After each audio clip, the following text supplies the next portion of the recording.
Hello, good morning, good afternoon, good evening, ladies and gentlemen, wherever you are watching from. Thank you for joining us today. This is the Diaspora panel where we discuss issues about Nigerian politics. With me today, I have Mr. Ademola Adisa, who is based in the United Kingdom. Mr. Adisa, you are welcome.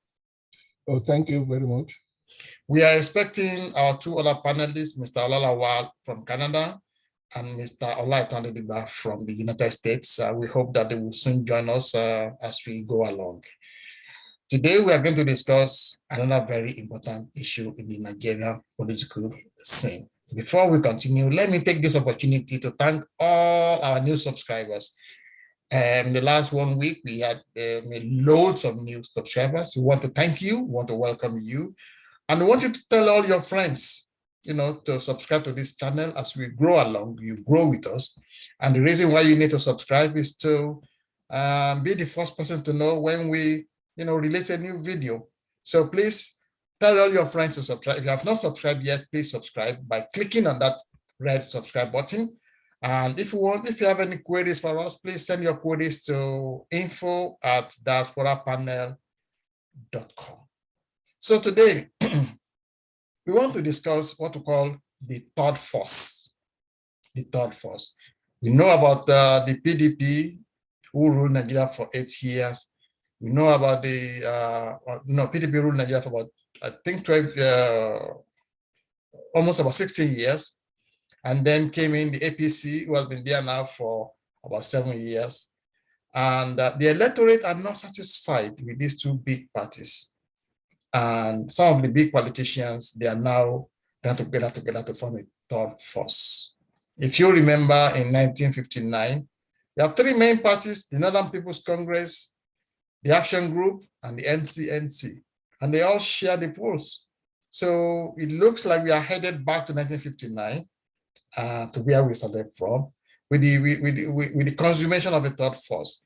3 weeks ago, we saw Mr. Peter Obi, who was once in APGA, and then from APGA he moves into PDP, and then he left PDP 3 weeks ago to join the Labour Party.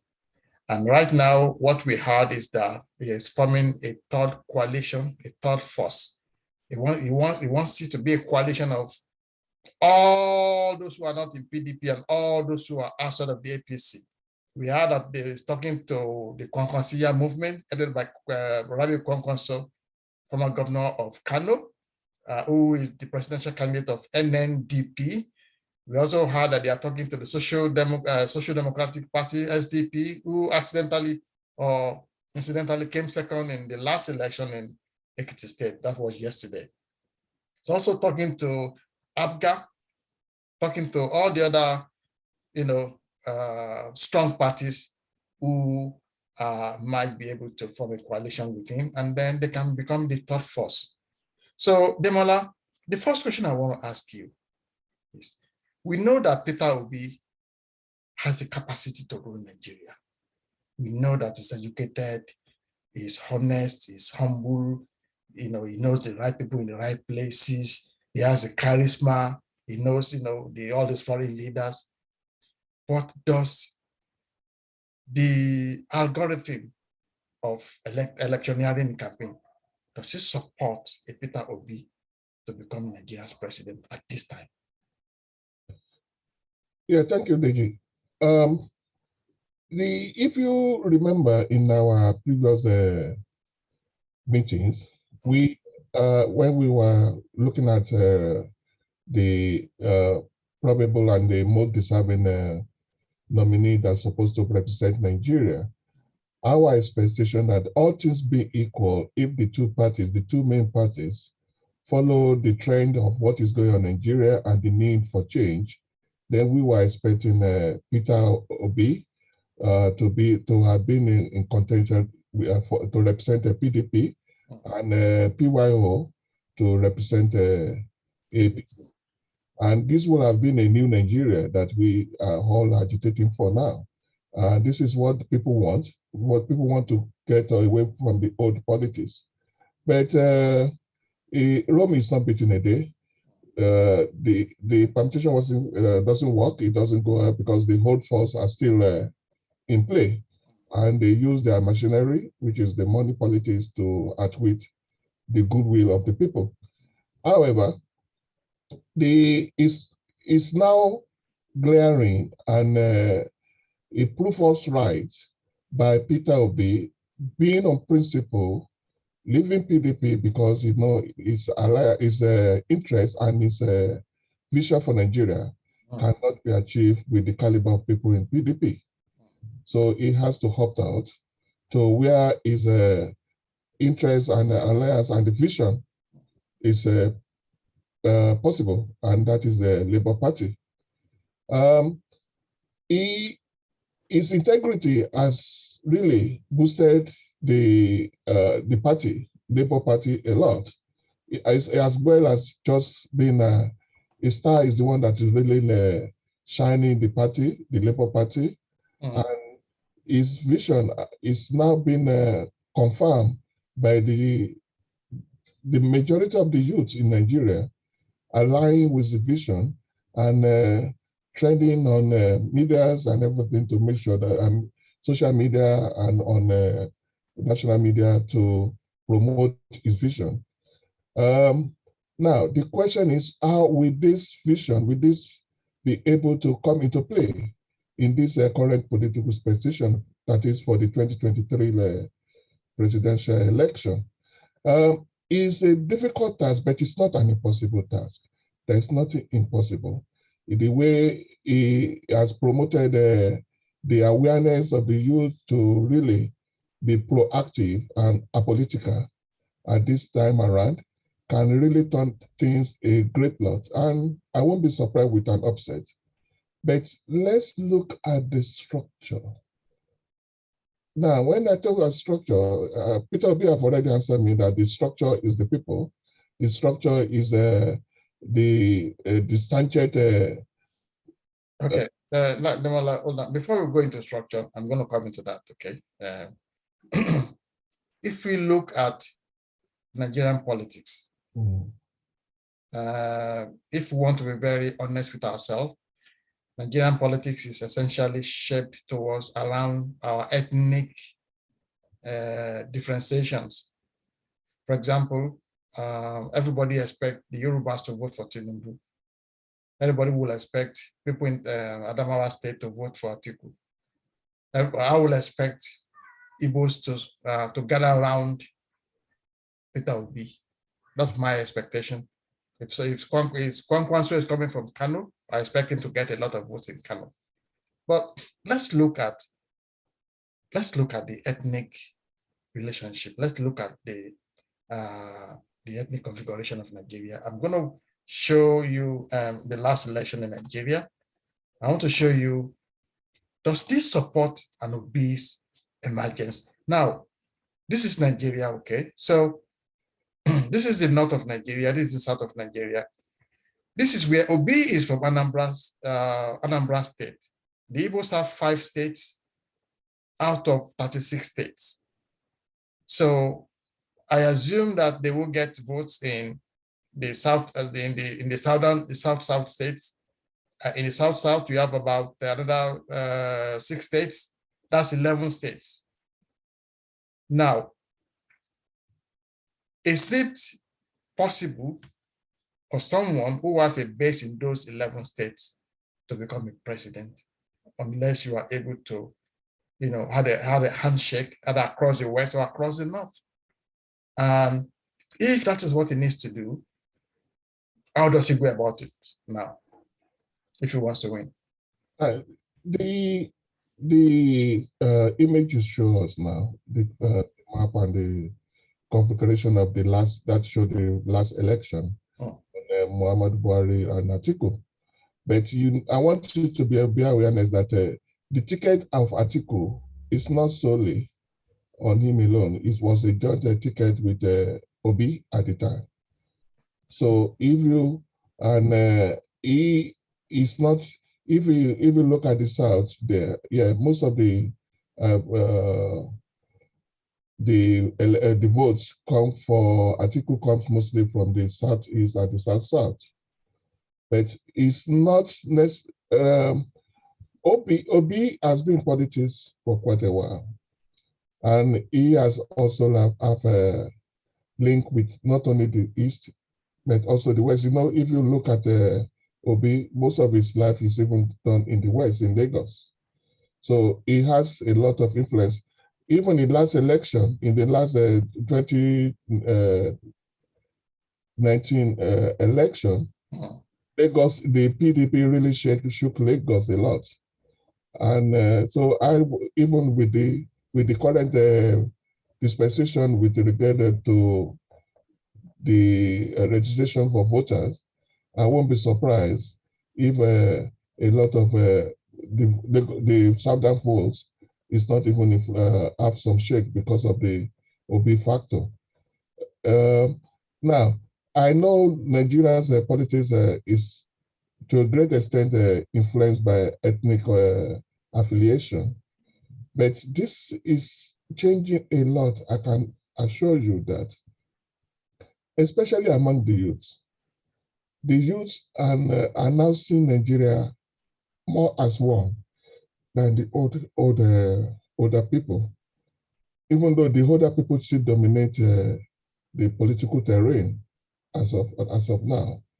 But the trend is changing a lot, and even if you look at even within the older generation, they are also even talking about a new Nigeria, a new clan, that is a clan that is not based on your ethnicity, but on interest, on development of the country, on the wishes, what we wish for the country, rather than just individual and ethnic interest. So it will take some time, but I think this election is working towards that trend to break that ethnic affinity to a general purpose of getting the best for Nigeria. Okay, and Nimala, thank you. So now let's go to the real meat of the conversation. Kwankwaso, Rabi Kwankwaso is a former governor of Kano State. He said that we are talking to Peter Obi and the Labour Party. So they kind of want to have a union. So, and the only way I can look at that union is to have an Obi as presidential candidate, and Kwankwaso as a vice presidential candidate. I don't see Obi becoming a vice presidential candidate, because that's why he left PDP in the first place. So, I mean, he will have then just stayed and be Atiku's vice president. So if he says, I don't want to be a vice president for Atiku or anybody, I want to be vice president, and now I don't see him now going back and say, okay, let me be a vice president of Kwankwaso. So I will be thinking that Kwankwaso, we either want to be a vice president or we nominate somebody to be a vice president. So if you match Obi's goodwill in the East, in the South generally, with Kwankwaso's Kwankwasia in the North, especially in Kano, in Jigawa State, and all those Northwest states, do you think that that could create a third force for Nigeria? They also said they want to work with SDP. SDP yesterday came second in a tripartite race in Ekiti State, where APC came first, SDP came second with about almost about 70-something thousand people and votes. And then the PDP came a distant third with about 67,000 votes. So if you have Peter Obi as a Labour Party with Kwankwasia, the NNDP, plus Social Democratic Party, and if you have people like Shore joining them, I know Professor Patutomi is already in Labour Party.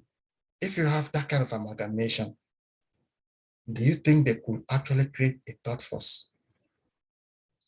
Now, the creation of a third force is a matter of time. It's something that has to be, and it's something that's already on its way. If you, as far back as 2019, if you remember, even Chief Obasanjo was trying to create one during the disattachment for the PDP and want to create one, but it was very close. This is the lesson that the doesn't learn, because it was too close to election time. Task force is something that should have been developed at least a year before the election. I mean, 2 years before the election cycle starts. Now, if you let's take the creation of a APC for example. If APC had waited for 2019, I mean 2015 to create a APC, they wouldn't have made it. It was already established before the 2015 election. All this, the top force need to recognize this all along. I was expecting from 2019, when the attempt was made, for all these smaller parties to have unified their forces together, because they are not really representing any, they won't go anywhere if they continue to be a single unit like this. So they need to emulate APC, how APC was created, to create a third force. Now, Council started in this year, or the current, to try to get disfranchised and disgruntled people from each of the big parties to create it for the NNPP. And that is where he's trying to create his third force earlier. And he is already gathering some heavyweight, some big wave into NNPP.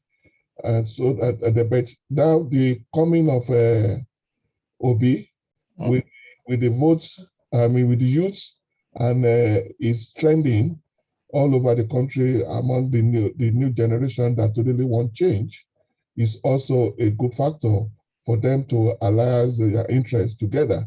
But now the question is, did they have the same interest for the country? And did they have the same ideology for what they have for Nigeria? Is another story. Now, we also see the performance of SDP at Ekiti. And I think they are really creating a good force also in Southwest as an alternative to, as an opposition party to APC. Because for them to have even push out PDP to the third place on the governmental election, it means that they are really a good force. Another party that is also, I will expect that will be in that force is APGA. Yeah. If APGA also allied with them, that will be a strong force that will challenge the two main political parties. And I'm surprised that it's been difficult for all these smaller parties that are not really making any headway to look at other than, unless they are looking at their own personal interests and not the interests of the country generally. I expect the leaders of each of these parties to ally together and create a stronger third force. So we don't need parties. Okay, then I want us to break it down, for our viewers. So we have PDP one side, big party, big structure. We have APC one side, big party, big structure. They are the government at the moment, so they have that wherewithal. Now, if we put NNDP of Kwankwaso together with Labour Party, with Obi as the head, and if we unite those two with SDP, then unite it with APGA, 4 main solid parties. If you put them together, what kind of structure what kind of impact would that create? It will shake the country's political terrain. I can tell you that. And now, I don't. If I need to be objective and we need to be sincere, it's a different story if they're able to present or get a presidential candidate, win the presidential election. It's a different story. But that they will make an impact and be solidified so that eventually, maybe after the 2023 election, they can now march together to become a party. Because I don't think it's possible for them to march as a party now. I think it's relatively too late. But if they have a memorandum of understanding and working relationship to harmonize their votes in the areas where they are strong, so that their voters will concentrate to one of each in each of the region where each of the parties are strong, that they will unify their force and put all their heads together for their candidate in that area. Then that will be very helpful. I think they will know how to do it. I remember, was it 1999 when it was between AD and APP, when they presented Olufalaye in Olufalaye was in AD, and simply the APP just refused to nominate a presidential candidate, so that all their voters voted for Olufalaye. So I think that's something that can work that. But what I want us to do is to go down into the meat. Is okay. So, for example, you have ABGA, who controls the 5 Southeast states, whether you like it or not. ABGA has a say in every state in the Southeast. And then you have SDP, who is very strong in the Southwest. I'm not saying they're going to win on the gubernatorial level. They may not win it on the gubernatorial level, but they will have at least 25% in each of these Southwest states. They will have up to 25%. And then if you now unite that with Labour Party, it will strengthen them, give them more strength. If you unite the NNPC of Kwankwaso in the north, it will give them, a leg into the northern part of at least northwest and the middle belt. So if we put all this together, side by side, let's put them side by side, PDP. Do you think they are not stronger than PDP in that sense? If they harmonize these forces together, they will be very, very close, if not usurp PDP. But it's with the structure that PDP already have throughout the country, it's a little bit, in the next political cycle, it will be very, very possible. I can assure you that they will be more competitive. But this current dispensation is a little bit too, time is the essence. The time is not that close enough. But I believe that if with the trend of the people, and not only the youth alone, people are really fed up with the 2 other parties. And anywhere that people are very disenchanted from these parties, then they have alternative in that force, in either the NNPP in the north or ABGA in the east, and Labour Party and SDP also available in the south. So all this, if you have NNPP in the north and Labour Party, ABGA and SDP in the south, then there will be an alternative for people that are fed up of these 2 major parties. Yeah, and then one thing that actually that gave me a lot of Edson is that I saw during the week a lot of youths. They're all coming out to come and register. And these are Peter Obi's movement, Peter Obi's people. You are looking about 20 million new registrations that are coming out to vote against the big parties. Now, Peter Obi himself said, people said that Labour doesn't have a structure. He said his own structure is the 100 million electorate. That's my structure. That's what he said. And if this happens, if you have new, people coming out new, some of these people have never voted before. I mean, we are looking about an electorate in Nigeria for 100, an electorate that's about 100 million people. So if Peter Obi is able to gather these people to vote, to register, what do you think will happen? Now, the ability of a Labour Party to the Labour Party have the have the ability. It depends on the orientation of the party and their pronouncement. Now, Labour Party is supposed to be a party for the working class. And if Labour Party really can utilize and harmonize these the working class, especially with the way the Nigerian workers are being treated at off level with disrespect and without due regard, then if Labour Party can focus on, irrespective of party affiliation of any worker, if the Labour Party affiliate themselves to the working class of Nigeria, that they are representing their interests and getting them out of this politician that doesn't even recognize them, either in health and social care, either in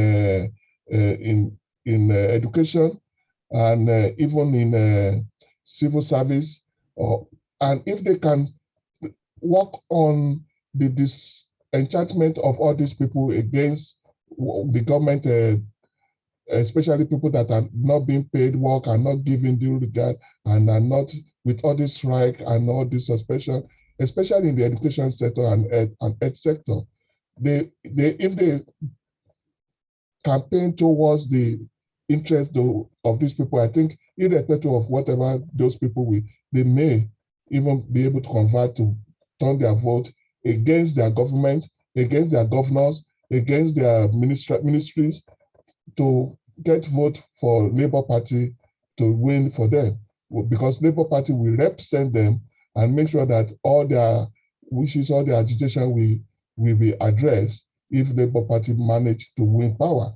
So if they can do this, it's a good avenue for Labour Party to really have more votes and also bring Nigeria in line for people, especially the government, to be a representative of the people, because I still think most of the apparatus of government are not representing people, especially the working class are not being helped with all this. So by this way, they can gather a lot of votes, and people will see them that the structures, especially on security and transportation and everywhere area where there is the disjudgment in the country, if they can plan on this and give them the country alternative on how this can be done better, then they will be able to be speaking the language that people want for them to be able to gather the votes. Okay. Another question I wanted to also explore is, Atiku is very smart, very, very smart. He has announced his vice presidential, aspirant in the name of the governor of Delta State, Ifeanyi Okowa, who happens to be an Igbo by ancestry. He's an Igbo man. So, which means that he can lay claim to all those Southeastern Igbo votes. So do you think that might be a detriment to Obi's calculations?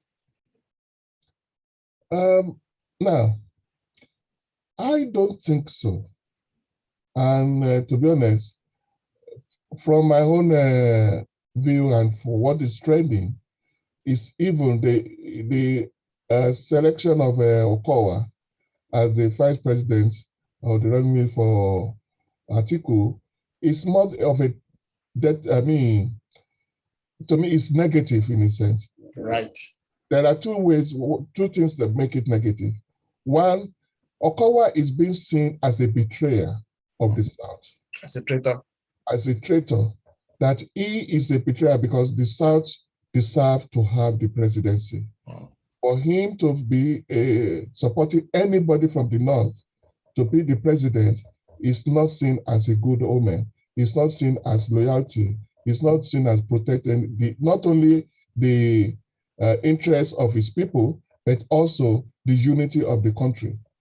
So it's not that ticket is not really seen viable, and it will work seriously against the PDP. Right. Okay. So now let's talk about Rabi Kwankwaso. Right now, as it is right now, is the main man for the North. Is the main backbone in the is the other, Nigeria is standing on two legs, is the other leg in the North. Is the big guy in the North. What kind of influence does he have? Kwankwaso has been in politics for a long time, and he is especially deeply rooted in the politics of the northern part of the country, and is one of the three major players in Kano, or what you call this, the area of the central part of between the northwest and the central part of the north, and is when we talk about it in this current contest, the three big waves that can really shake things is Kwankwaso, Atiku, and Tinubu. And so Kwankwaso has real influence in the north, and he can gather a lot of votes in the north. But the funny part of it is most of his votes will be deprived from both the APC and PDP, but more of PDP votes will go to Kwankwaso in the north. And so is a really vote, is a really factor, is a good breaking factor for the north. Okay. So you think it's going to pull his weight? Okay. So I'm looking at the entire ecosystem, political ecosystem. One man that I think can swing this election is the governor of Rivers State. Okay. We know that Nigeria, there are three big states that supply this big, massive votes. There's Kano State, there's Lagos State, and there's Rivers State. So now we know that Asiwaju owns Lagos. That's a fact. So we know that Kwankwaso will do well in Kano. That's a fact. Atiku too may do well in Kano. We don't know, because the last time he did very well in Kano, but Rabi Kwankwaso from Kano was in PDP. Kwankwaso has now left PDP. So, but Atiku is banking on Rivers State. Unfortunately, the relationship between him and the Rivers State governor cannot be said to be friendly. They came out of a bitter election. Wike was not happy that Tambuwa stepped down for Atiku in the last minute. He think this is a kind of northern gang up against his candidacy, and he's not very happy. And then even after that, he wanted to be vice president. By some hard luck, he was gently shoved aside. For Governor Kowa. So he will not be happy. So do you think that Peter Obi should make a move for Governor Wike as part of the coalition? Yes, that is a very difficult area. It can make a move if Wike is interested. Is another story. Let me put it this way: most of the votes of PDP and most of the governors or whatever they have now are mostly in the South, and the South believe that they are the strength of the party at this current political system. And for the party to think that somebody from the north have a birthright to have the party nomination, irrespective of whatever the feeling is, really something that is not people, especially in the Southeast, are not happy with. And so I won't be surprised that the way that Wike was treated, first at the primary, where he was almost sailing to victory, and only for Tambua to align with Atiku and the sludgy. He is not happy with that. As well, is also, even though he's not really clamoring for fair presidency because he believes he should have won the presidency, the way it was also schemed out, even though despite the fact that the committee that was selected to recommend the vice president to the nominee, overwhelmingly, more than 75% of them, if not 80% of them, agree that it should be Wike. Yeah. So this is a bitter thing to swallow. So I won't be surprised if we work with, but I don't think he can have any position of any political authority if you want to work with the Obi. He can work because I believe he can work with Obi because he believes that this thing must come with the South. And if Obi have any opportunity to be to win, I believe he can work towards the success of Obi in the East. Yeah. Let me first of all thank you very much, Demola, for that wonderful contribution. Let me welcome our brother. Can you please unmute, Mr. Olatande Digba? You're welcome to the meeting. Please unmute yourself. Okay, Mr. Okay. You are welcome. So we have been discussing Peter Obi's thought force. Will he be able to, put a thought force together? So we've been talking about him, Peter Obi, uniting with Concourse's NNDP, uniting with ABGA, uniting with SDP. Later, if these two forces, if they come together, do you think they can create a third force in Nigeria? Nigeria politics. Thanks for having me first and foremost. Nigerian politics is not ripe to the extent Nibo, sorry to say this, Nibo will be voted for in the northern part of the country.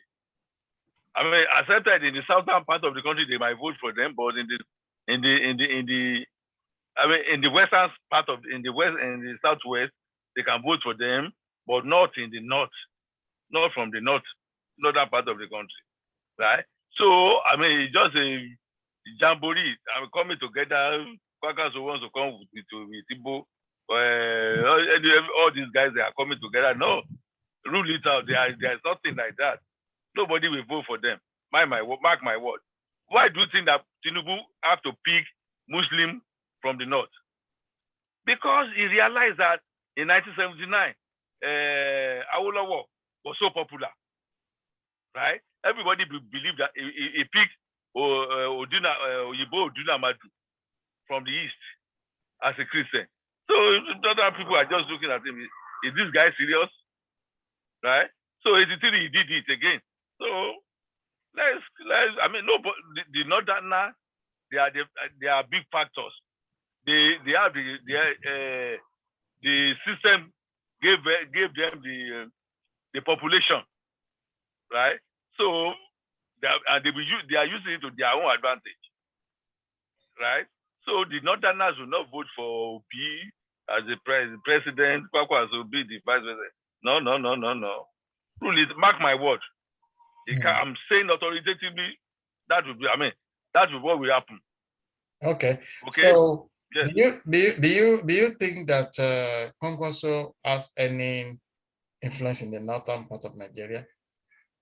He was here now. He couldn't perform. He couldn't he couldn't win what's it called, senatorial election, right? Everybody were saying Kwakwanso is the factor, Kwakwanso is the factor, right? Then when the APC, I mean last one, you know, the incumbent governor was the deputy, deputy governor. So barely Kwakwanso was out, right? So we should watch the dynamism of Nigerian politics, right? So Kwakwanso cannot be. Kwakwanso doesn't stand any chance, right? Okay. That is what I know for sure. It doesn't stand any chance there. Okay. We just believe that the governor will come out. Okay, well, look at Ekiti. I heard one man was talking this morning that, okay, what has Fayemi did in the last 4 years? That you are voting for Fayemi again because of money. Because of money, people voted and Fayemi APC won, right? So that is the situation. We don't have free and fair election. They buy votes, right? So Obi is the type that cannot spend. Obi will not spend money, right? Obi cannot win election. Forget about it. Okay. Obi will not win the election. Okay, give me a moment. Let me go back to Demola. Demola, the question I was going to ask you before Lighton came in was that let's leave politicking aside. Let's talk about issues. What kind of issue do you think Obi should talk about that will resonate with the Nigerian electorate? What are the things that Nigerians are looking for?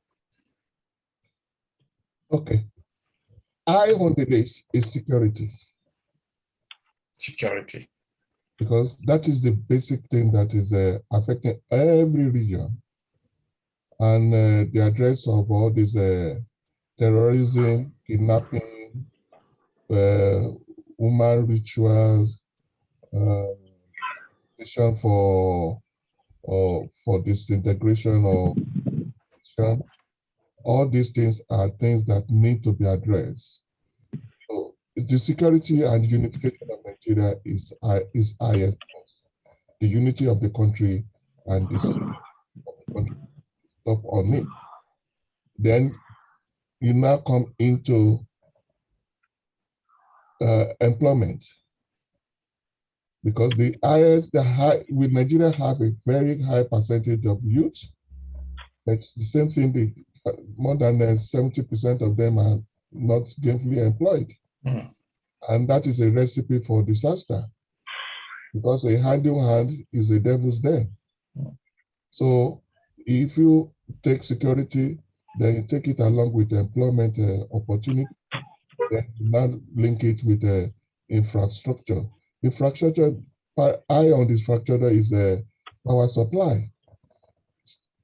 A lot of Nigerians are ready to invest and do small scale businesses, but the cost of power is really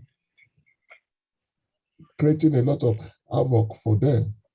So it's really not making a private investment viable as much as it's supposed to be. So all these are addressed like with transportation and accommodation, that is housing, because the cost of building houses or even renting houses is becoming totally unavoidable to a lot of Nigerians.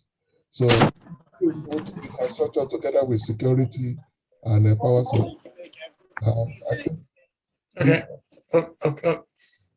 Okay, Demola, thank you, because our time is fast spent. We're going to have to close now. Lighton, I don't think we are. Okay, I don't think it's ready for us. So, Demola, as we close, I want you to look in the camera. If you are to advise Peter Obi right now about his ambition, about his desire to lead Nigeria, what kind of advice will you give Peter Obi at the moment about his third force coalition? I should say to Peter Obi, there's nothing impossible. the mission is not only you. The mission belongs to a lot of Nigerians that believe in you. So, and I want you to see and layers with each every regions of the country and see where you can have people of like minds and have a working understanding with them and galvanize the strength and the power of the new generation of Nigerians, especially the youth. And then I believe that it's possible for you to really achieve a change, to effect a change in the Nigerian political dispensation. Thank you very much, Demola. So we come to the end of today's meeting. And Laitan, are you there? Do you want to make a social welfare declaration for today? Just unmute yourself.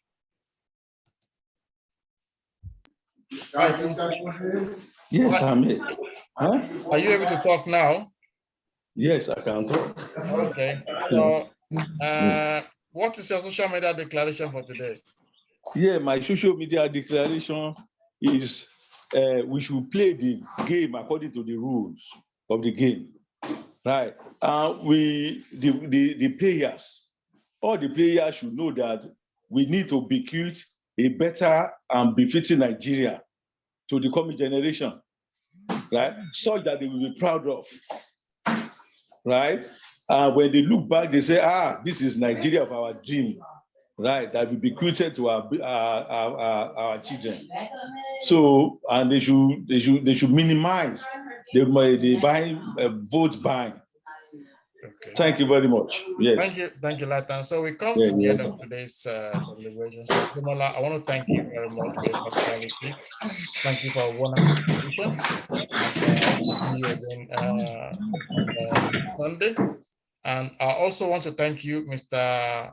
Olatunde, for your brief, coming in briefly to talk to us. We appreciate it. To all our viewers, please, if you are looking at this video for the first time, please subscribe, push the subscribe button so that when we publish the next video, you'll be one of the first people to know about it. Hopefully, we'll see you again next week by God's grace. God bless you all and have a wonderful day.